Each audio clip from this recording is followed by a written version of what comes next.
Wait, did you just say I hope there were some cats in there? Kind of like a Christmas jingle, a Merry Catmas or something. I don't know. I had an album of cat songs that were Christmas. That explains a lot. Yeah, Merry Catmas. All right. Some insights into the upbringing of your hosts here. Well, with that, I would say welcome to the podcast. Welcome to the Video Reformation podcast, even. Now that we have a name, might as well use it. You're Ben Oliver. I am Ben Oliver. You are Justin Plant. Correct. And we are the co-founders of Storyboard Media. We're your mystical guides through this magic journey of practicing effective video for business. So, quick thing before we jump into our topic today of kind of our favorite concepts. It appears that we have another new sponsor this week. Is that possible? We just can't hold on to sponsors. Okay, well, here is a note from our brand new sponsor this week. Freddy Fingers Fedora Funhouse. If you're a hipster or a douchebag, are uncomfortable with your balding, or have somehow time traveled from the 1940s, we're your one-stop shop for all things fedora. From Panama hats to Indiana Jones hats, and pork pies to fedoras with a feather, we've got you covered. I think that's a pun. Kiosk 114 at the Garden State Plaza in Paramus, New Jersey. Freddy Fingers Fedora Funhouse, now selling pinky rings. Fun fact about Freddy, he is the younger brother of Raleigh Fingers. The pitcher. The pitcher from the Milwaukee Brewers. Yeah.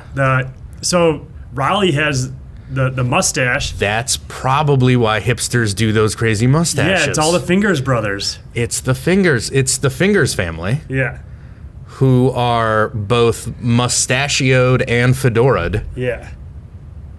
Do they come from the same era? Or do hipsters just kind of... I feel like a Raleigh Fingers / hipster mustache comes from the 1870s. Mm-hmm. Yeah. Kind of the Wild West, yeah. like antebellum. Well, I guess postbellum if it's the 1870s. And then the fedora, I feel like, comes from like 1920s noir movies, and then kind of goes through like season 2 or 3 of Mad Men. Okay. Which would be like the early 60s. So kind of the 20s through like the 50s, I feel like, is when fedoras were allowed. You know, I heard hipsters have been spotted in, I don't know, the hip New York areas. What is that? Like Brooklyn? Williamsburg, is that one? Yeah, that's part of Brooklyn. Yeah. They've been spotted wearing the belt and suspenders. Really? Yeah. Big, what was it? They're not a sponsor anymore, so I don't have to remember. They're no Freddy Fingers Fedora Funhouse. Mm-mm. But yeah, belt and suspenders, very hip trend right now. Yeah. Yeah. For the thinly hipped. Yes. Yeah. On that note, perhaps we should move along. Quick retraction. Clarification. Sure. Yeah. So back in episode 2, part 2 of the 7 phases, we were talking about Wistia and Vidyard and kind of the integrations that are a part of that. And I stated...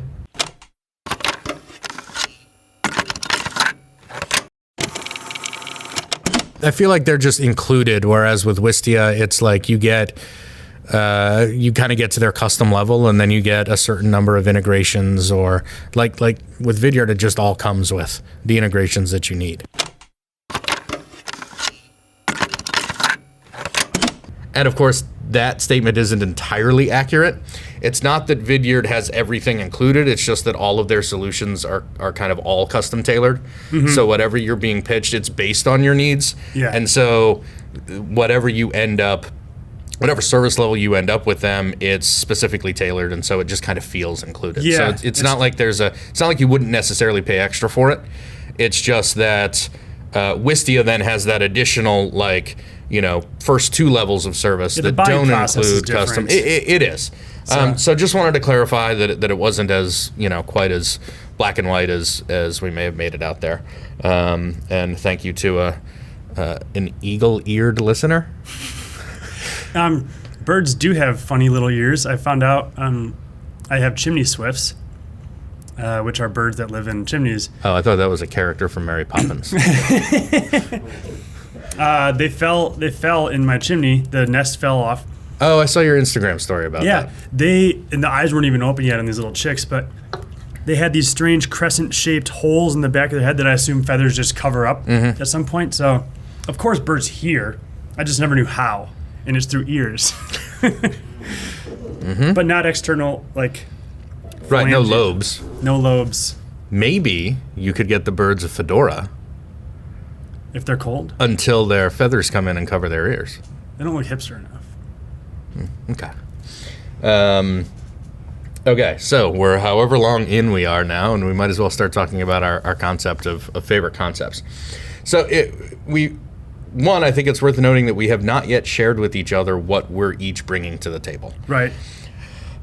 Which could be fun, because we could end up with totally opposing ideas. We could end up with exactly the same ideas, which will just mean that we're both right. So I want to ask you about that. Okay. I brought... So we're talking about marketing, sales, customer success, and we're like along that entire customer life cycle. Yep. What are your favorite concepts? And we're talking about strategic concepts, right? Right. I mean, there are probably an creative. infinite number of ways to creatively execute any of these. Sure. We're talking more about purpose. Yeah, a video that does blank, Yes. right? I think it's also worth bringing up. We have, or at least in the way I've written it out here, I've segmented or siloed each of these between marketing, sales, customer success. Right. Those lines are increasingly blurred every day. I mean, I think of customer success as much of a sales role as sales is. And marketing, at that line between marketing and sales now, because of the way that people are educating themselves and buying things, like that line is so gray. It's more gray than there is black and white on either side. So Right. Well, and maybe this is an opportunity for a new sound effect, but just because this is a thing that we talk about in almost every episode, I mean, that it's important to note. Maybe it just becomes an official disclaimer that we just put in show notes. But it's important to note that we're talking about primarily the B2B buying process here. And we may specialize in tech, AI, those kinds of things, SaaS.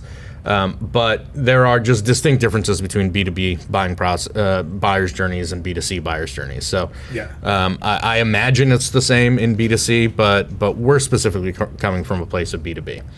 I think you know, there's so much evidence, so much support for that evolving journey, that it's the buyers who want to take on so much of that research and self-education onto themselves, right? And so I think you even mentioned in a previous episode that you know, they get 80% of the way through their journey before they're ready and willing to talk to a salesperson, basically. But it doesn't mean that there aren't people out there, like even you and I have distinct differences personality-wise, where, and I don't want to tease my customer success pick too much, but my customer success concept is something that can also be used in the marketing. I have a little bit of that going on too. Right, and so I'm one of those people who, you know, I have to have a pretty good sense of how something's going to work, how it's going to help me. When I learned stick shift, I learned stick shift when I was in my 20s, and a friend took me out and just put me in the driver's seat, and I'd already bought this car just because I had to, and it was my no, it was actually my uncle's car, and it had been given to me. That's why I had it. So I had to learn stick. And I just couldn't get it that first day at all. But then I went and I looked at like how stuff works for the mechanism of an automatic transmission. And once I could see how the shifter was connected to, the flywheel was connected to, you know, everything else. Once I knew how it was working, next time I got in the car, it was just that much easier to understand what I was doing. Instead of just shifting, you know, into first, into second, whatever, I kind of knew more about how everything worked, and that just helped me. That's how my mind works. Yep. You're the kind of person who you're going to go to a site and you're going to, one, avoid the chatbot, avoid the self-education, and you're going to go straight to the phone number and call and say, hey, what do I need to know about this thing? I'm just going to beat the hell out of that clutch for Yes. the whole afternoon until I get it. Yes. And so you certainly have to allow for, even though overall people are spending more time self-educating, you also have to allow for people to just say, oh, this looks interesting, it could help me, and be ready if they pick up the phone. And that's why you have personas. Yeah. Because it's based on the buyer behavior. Yep. And I think buying, rather than, I don't know, I suppose there are multiple ways to look at this, but I think of buying as a behavior. Yeah. And when I just love this so much, so I brought the example. Prochaska, he's a behavioral psychologist. He has the trans-theoretical model of change, which is essentially how you go from doing one thing to doing another thing. And that's what buying is. You've got this car, and you've got your car, and you don't need another car, and so you just don't buy another car or even think about other cars. But at some point, you decide you start the process of buying again. And there's a behavior of just having, or actually a lot of times, this is used in addiction therapy. So here's the steps. There's pre-contemplation, which is early stage. You're unaware. You don't even know the problem exists. Yep. The next one is contemplation. That's your mid stage. You're researching. You admit that the problem exists. You're seeking information. Mm-hmm. So that's kind of like you're kind of in the buying process now. You're aware that something's there, so you're educating yourself. Preparation is number 3. You're evaluating your options, actively making plans, schedules, goals, sort of in your mind, saying, I'm going to do this by this time, here's my budget. Mm-hmm. And then action, which is like the latest stage of the buying process before you actually, you're sold and sign a contract. But you're assigning resources to the project, people, budget, schedule. So then there's the sale. And then after that, Prochaska has this defined in his model. I'm reading one that's adapted from David Chapin's book, Making the Complex Compelling. We'll put a link in the show notes. But Prochaska's model has what's it called, like relapse. Like if you're an alcoholic Mm-hmm. and you quit, but then you relapse. That is, like, from a buyer standpoint, that you're like, screw it, I don't need this software anymore. I'm going to go back to doing things the old way. Mm-hmm.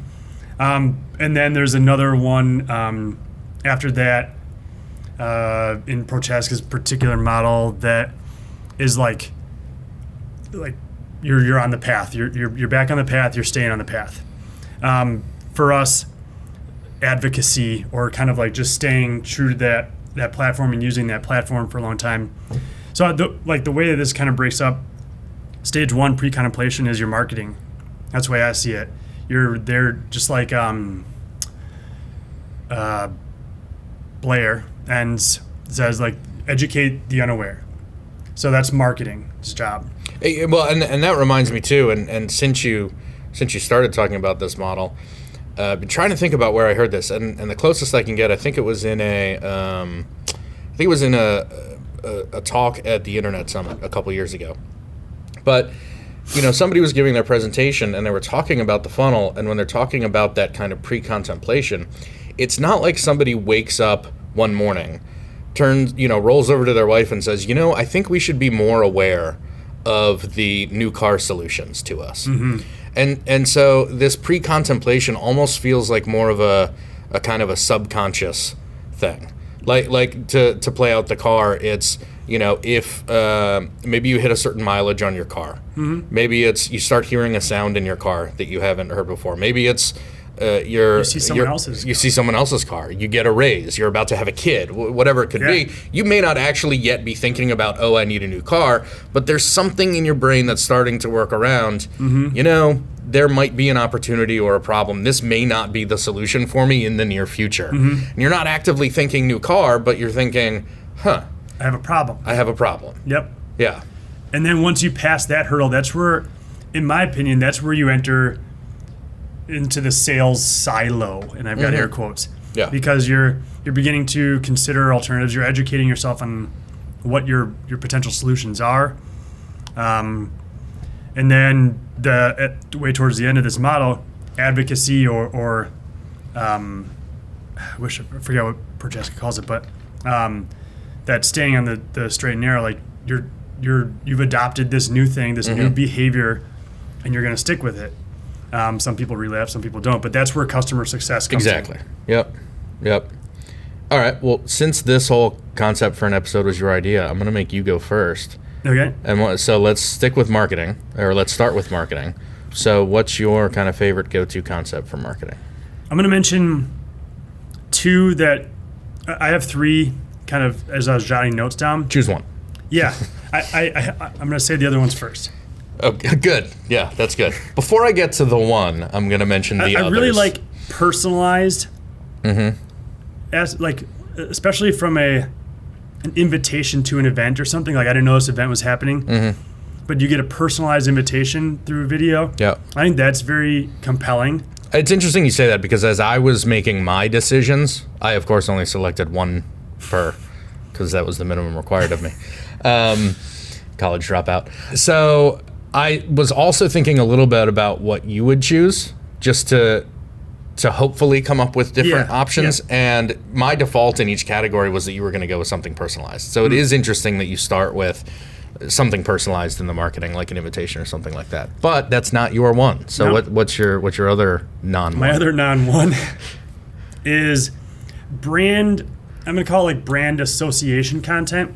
So just the really higher up brand, like either we associate, like maybe it's a video about how we donated to the Jimmy V Foundation last year to show that we're charitable. Sure. Or that we've attached ourselves to the Pride movement or whatever it is. There's that where it's like very cause based, or just having a purely brand moment to just say what you believe, right? Those are very popular marketing type videos. Again, this is oftentimes about not knowing that a problem exists, but you're getting your name out there. Your viewers don't know that there's a problem that exists yet. But my favorite is thought leadership content.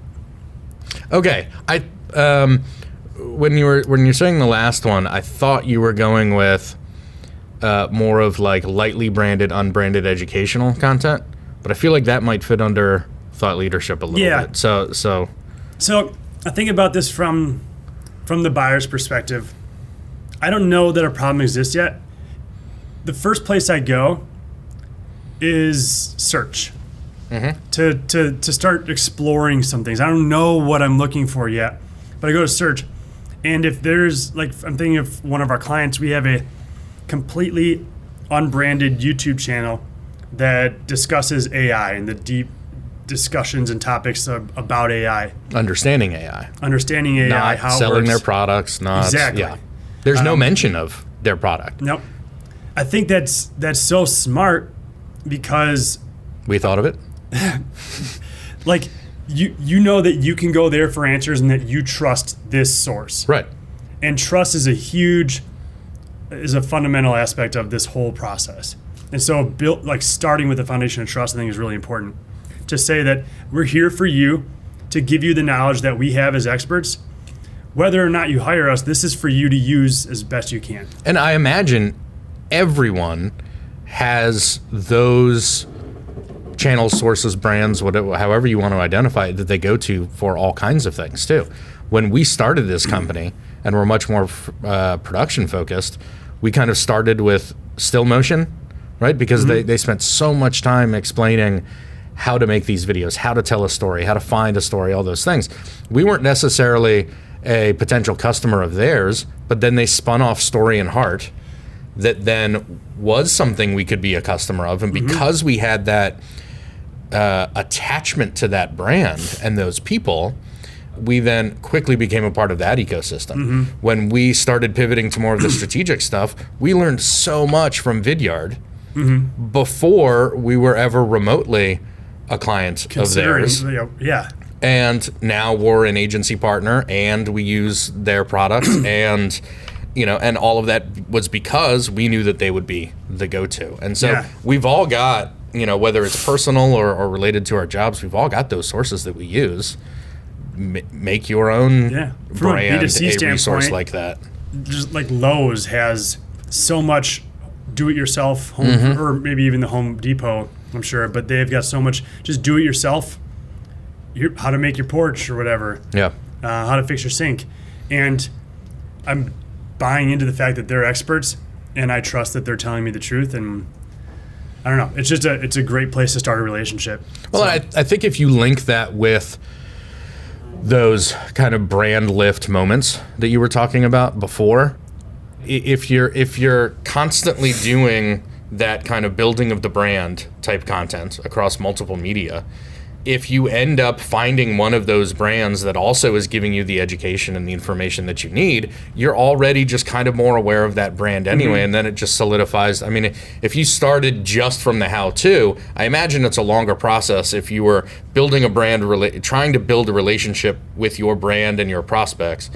It would probably take longer if you just had that one source. But if you're doing those other things at the same time, it does kind of lead to brand awareness, brand lift, brand affinity. There's a lot of thought leadership possibilities out there. Like, where would you start?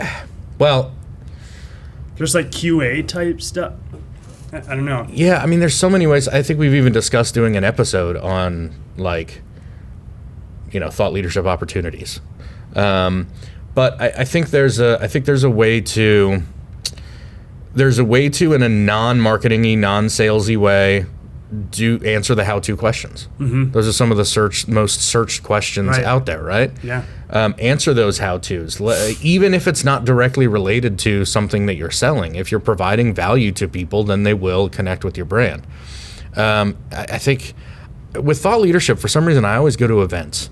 If you're the kind of company that hosts events and you've got to program a day's event and you've got to have speakers and workshops and things like that, I'm big on, by being the curator of that thought leadership, you get to own that thought leadership. So even if you're bringing in your clients, your partners, whether it's some of your own people speaking, but even outside, by bringing those people to the stage and giving them a platform to share in the room, if you capture that and share that, I think you get to own some of that thought leadership too. That's one of my favorite kind of easy ways for thought leadership. Now, of course, it depends on if you've already got an event that you're doing, which can be very expensive. But even having a podcast, having someone else come on the show, right? Yeah. You get to own that and co-opt that thought leadership. So anyhow, what's your marketing related? So I think in Prochaska's model, this probably fits closer to sales, but I think that's part of the reason that I picked it is because it's in that blurry intersecting area. Yeah. I really like right fit videos. It was the first thing that came to mind, and then as I thought about more options, I just kept coming back to it. It's one of those things that is definitely a little bit further on in that journey, right? Your viewer, your prospect, even if they're not identified yet, they're not technically a prospect, they already know what you do, why you do it, how it works, those kinds of things. What they're doing now, or what you're doing, is you're giving your prospects an opportunity to either mitigate their own risk and better connect with who you're saying you can help. Or, and I think this is the big advantage of it, you let poorly qualified prospects actually disqualify themselves.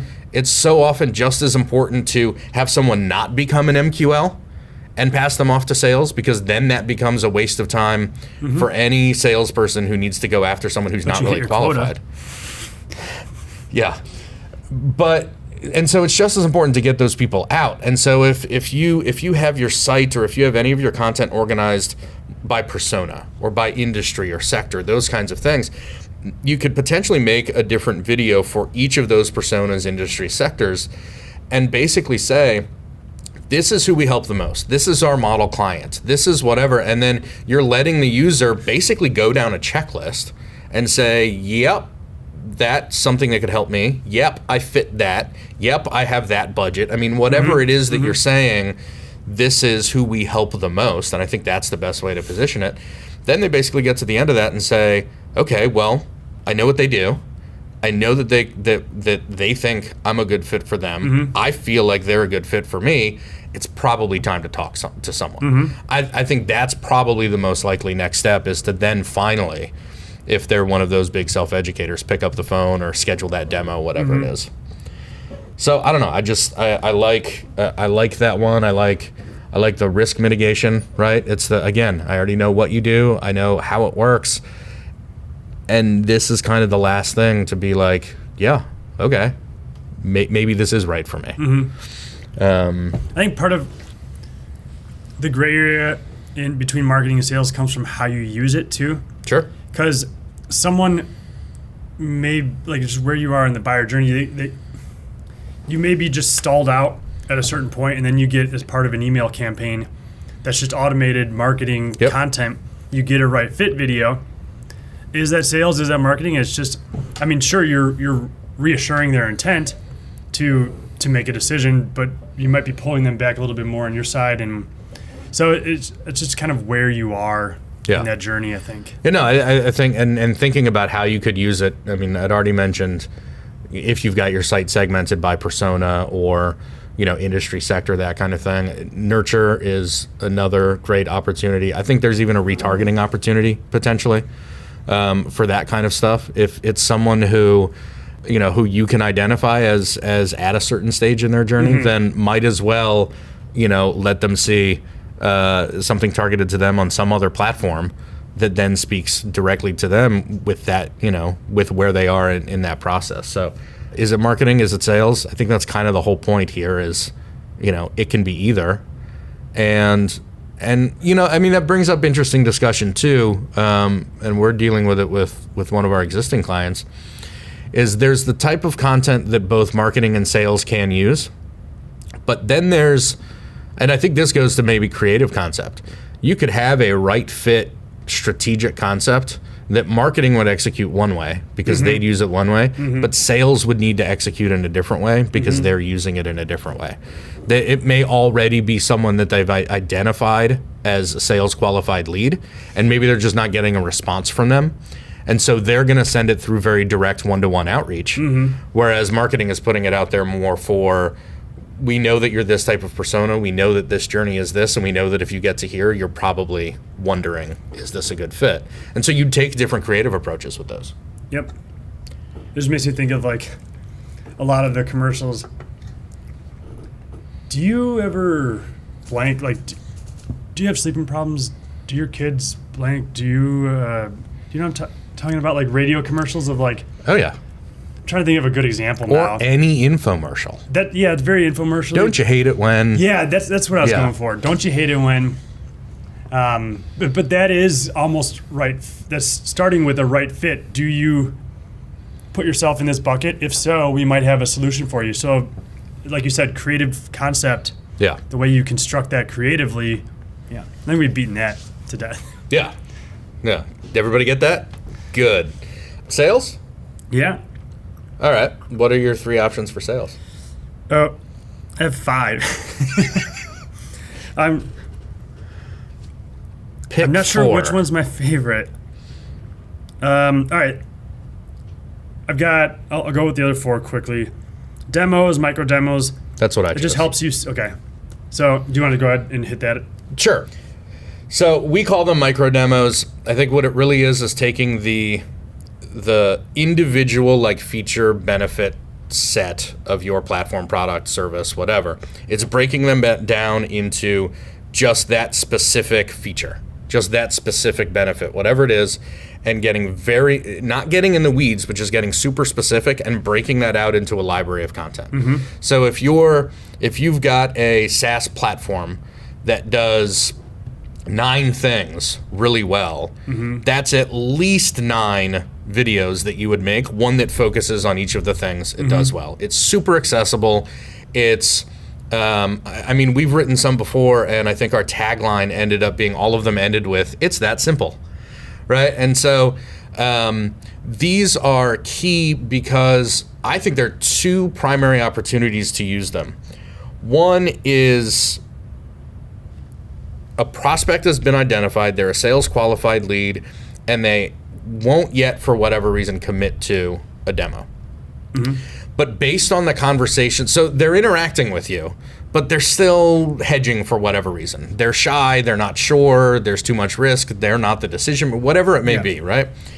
But in your conversations with them, you understand that they've identified a couple key things that they would be looking for.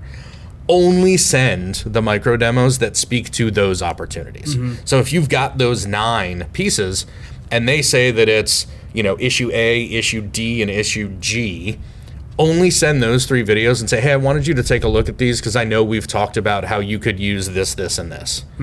And then you don't have to worry about what the rest of your platform does, right?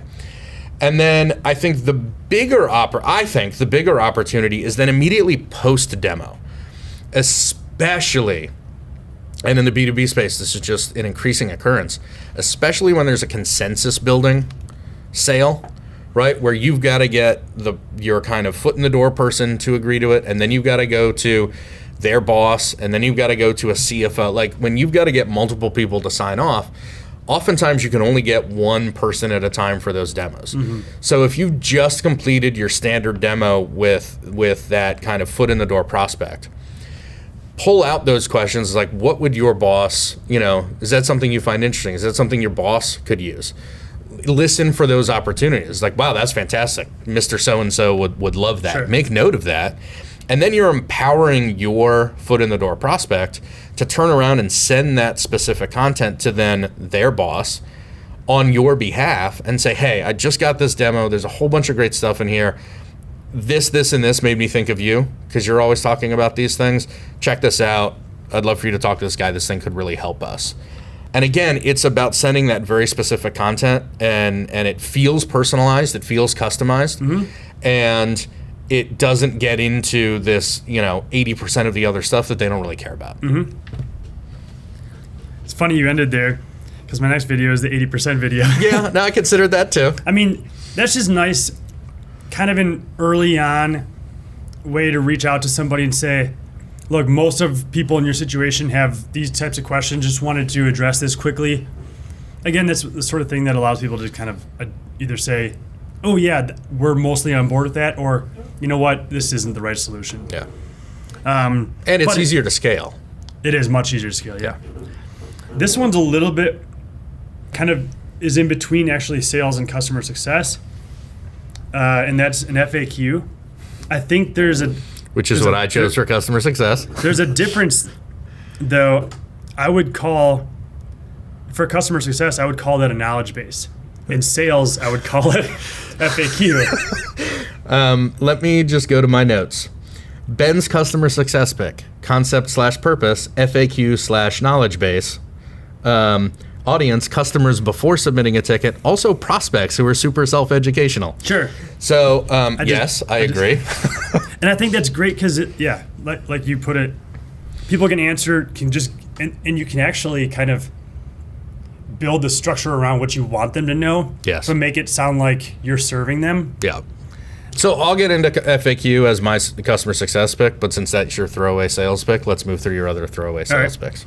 My other throwaway, and this are the testimonials, social proof type videos. Yeah. It's all about either inspiring that prospect to do something great or reassuring their intent. And what's great about these is it's the ability to tell a really great story. If you have that opportunity, people relate so much more to stories than they do to a whiteboard video. So if you have the ability to tell that, that's a great opportunity. Well, so that's an opportunity for me to see your Prochaska's model and raise you Everett Rogers' law of diffusion of innovation. Okay. Because so for those not familiar, that's essentially the bell curve that breaks your potential audience down into innovators, early adopters, early majority, late majority, and laggards. And what's interesting is the behavior differences between those early. Basically, as you go on, people need more and more social proof. So that 2.5% at the front end, those innovators, they need zero social proof. They want to take those risks, and they're looking for those opportunities. The early adopters, it's not so much that they need social proof. What's interesting about them is that they like to be seen as leaders. Mm-hmm. And so those are the people that you can go after to get your testimonials. and share them with then the next group of people you're going to be going after, which is the early majority who thrive on hearing that social proof. So you've just crossed the chasm between early adopters and early majority. And the people you've just sold are the people who want to say, hey, I use this first. And the people you're about to sell are people who need to hear who else is using this. Yeah, it's quite a nice little ecosystem. And then everyone else is just kind of like, well, if I have to. Yeah. I can't use Ask Jeeves anymore. I have to use Google. Right. Fine, Mom. But my favorite sales video. One-to-one, personalized. Okay. Yep. And not the scalable version of personalization, but the completely Sarah, unscalable. In accounting, I know your problems. I really want to work with you. I've seen that you do this, this, and this. You know, we work with clients just like that, and I know what your issues are, and I know I can help you. Let's have a conversation. So much of what we do is a science, and so much of what we do is an art. And I think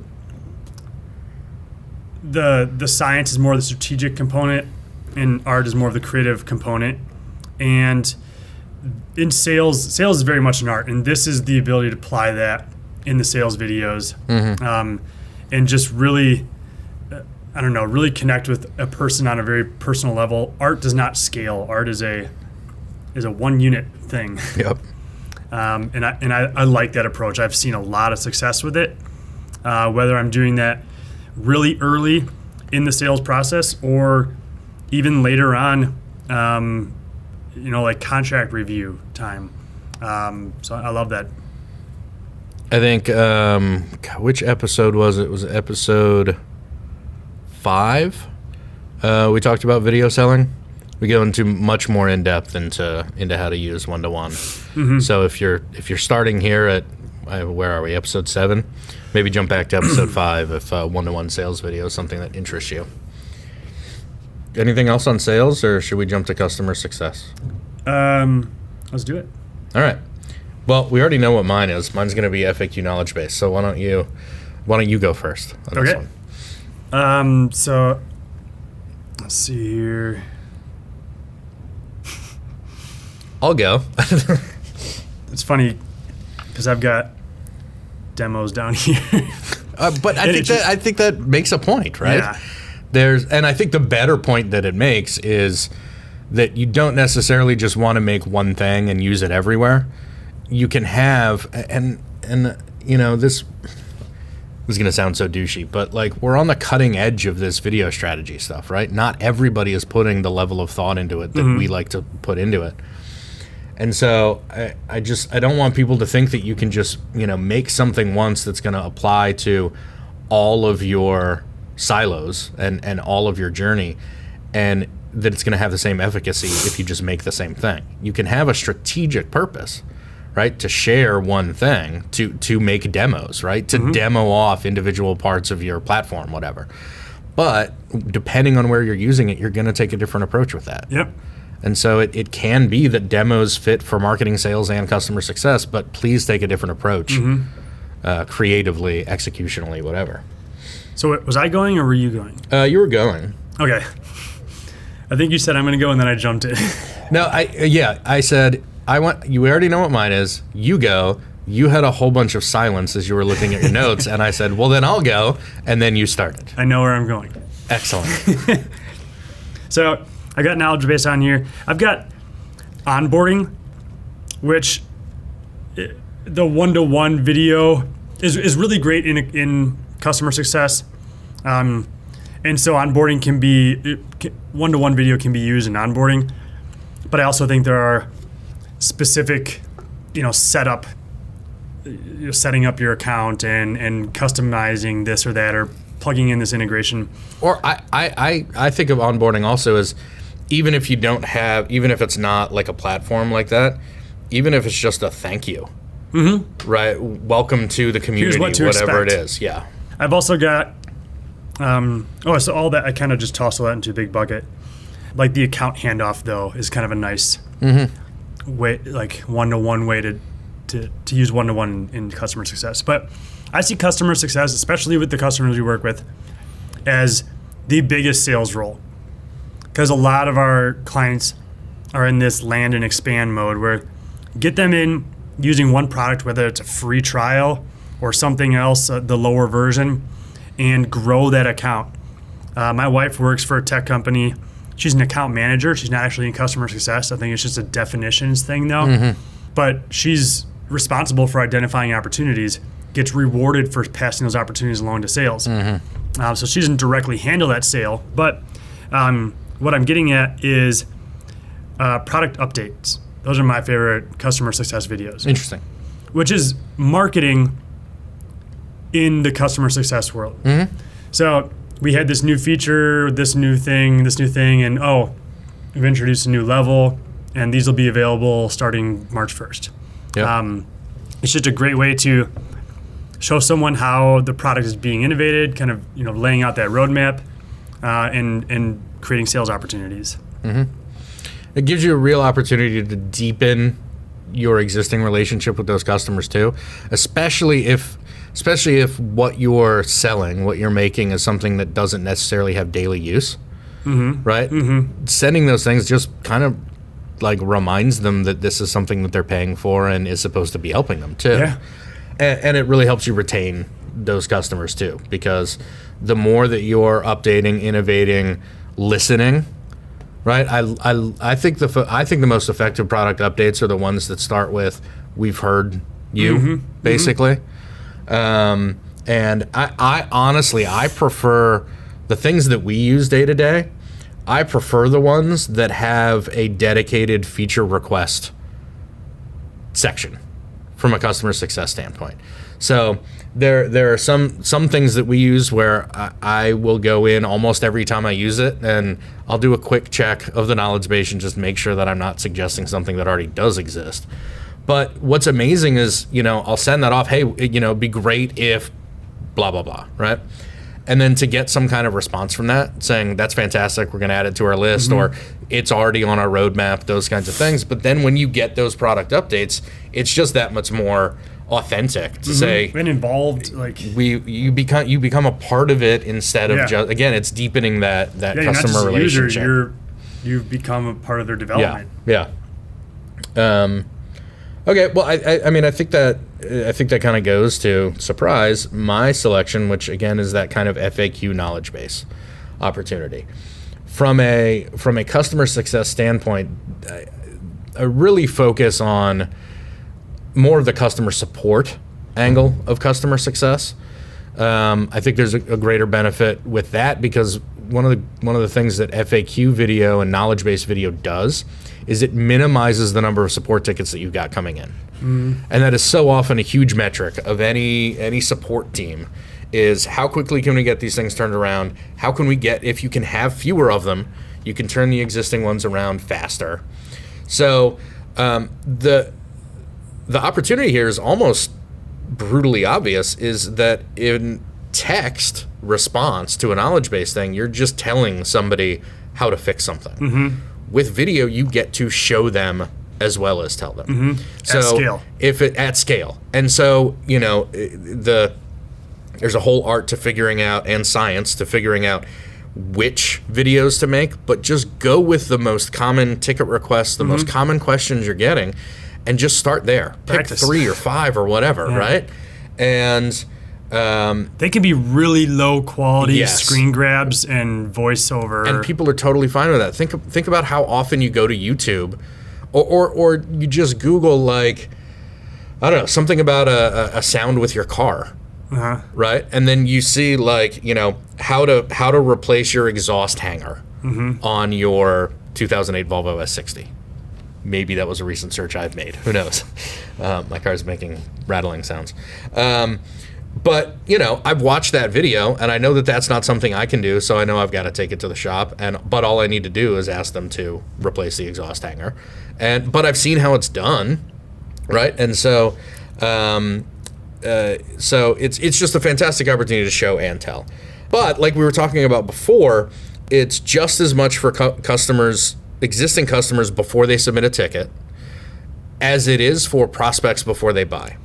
Because some of those... I would put a little more production value into before they buy, but you don't have to. You certainly don't have to. Yeah, no. I would too. But I think if you can, and this goes back to your point about dictating what you want them to know, you might be a little bit more selective about what you put on the FAQ section of your website than what you would put on the, user sign-in controlled knowledge base. And so again, so many of those knowledge-based platforms too are then just integrated platforms like Zendesk or whatever. So, thinking about platforms and tools like Vidyard has their Zendesk integration, right? So if you're using Zendesk for your knowledge base, great. Put all the answers there, make them scrappy, help your customers get the answers. But then if you're just on the public face of your marketing site, then you actually get to control what questions you want to provide answers to through video. So, again, if the theme of this episode here is blurred lines. Yeah. Okay. Any other thoughts? Not really. But it was interesting how much overlap there was in each of these. Yeah. For me personally, but then, you had the same situation. So. Yeah, I was, for the sake of our listeners, I was hoping we would come up with very different ideas. And I feel like the ones that we each ultimately chose ended up being different ideas, but I like that we ended up kind of considering a lot of the same things too. Yep. And it's not just because, we work in the same office and we have the same discussions. I think it's, again, we both have very different buying behaviors. And so as consumers, we have certain biases that influence, how we recommend certain things too. So there you have it. Those are some of our favorite strategic concepts for kind of the revenue teams that are there. I think this is our chance to. I don't know. I guess maybe just a warning too. Like, just because we said that doesn't mean it's right for you. Absolutely. You need to look at what your intentions are and what you're trying to do, and then start with the end in mind. Don't just say, "Oh, well, Justin said thought leadership, so we got to do it." I mean, it may be a good idea, but maybe you're having more hold up in the sales department, and it's not that you're hurting for leads; it's that you can't convert. Right. So just be aware that that's not our intention here. Yeah. I just wonder how any boss at any random company would respond to. So, Justin said that I should blank, blank, blank. Okay, how much does he need? Who is Justin? And how much is this going to cost us? That's when you can go and say, Justin said so-and-so. Is when you're paying for it. Yeah. What? Yes. So I was looking at you, but I was not processing what you were saying, so... Might have been a joke pretty or standard. something. No, that was just a shameless plug to hire us. Oh, okay. And then you can use us as like a referenced source. Oh, right. Anything that you're not paying for, figure it out for yourself. Not really, but I don't think we need to clarify our tongue-in-cheek and sarcastic comments. I think people have figured it out by now. Or if they haven't, they're no longer listening. All right, that is the end of episode 7. Our favorite concepts. Yeah, better bring back Freddy Fingers. Yeah, we want to thank our new sponsor. Not sure they'll. You look really good in that fedora, by the way. I have the proper shaped head for a fedora. Fedoras actually look pretty good on me, and I was just not ever willing to, in the last decade or so, commit to actually buying a fedora. This one's on loan. Yeah. This one that I'm wearing right now with this glorious feather. Is that a beaver fur coming out of it? Yes.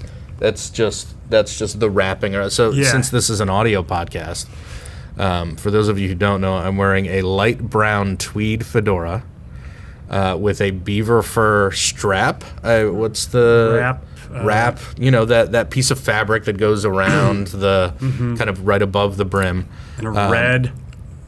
What is it? I think it's a cardinal. Cardinal? It's a cardinal feather. Okay. It's a red cardinal feather. But it's because of our wonderful new sponsor, Freddy Fingers Fedora Funhouse. If you're a hipster or a douchebag, or uncomfortable with your balding, or have somehow time traveled from the 1940s, we're your one-stop shop for all things fedora.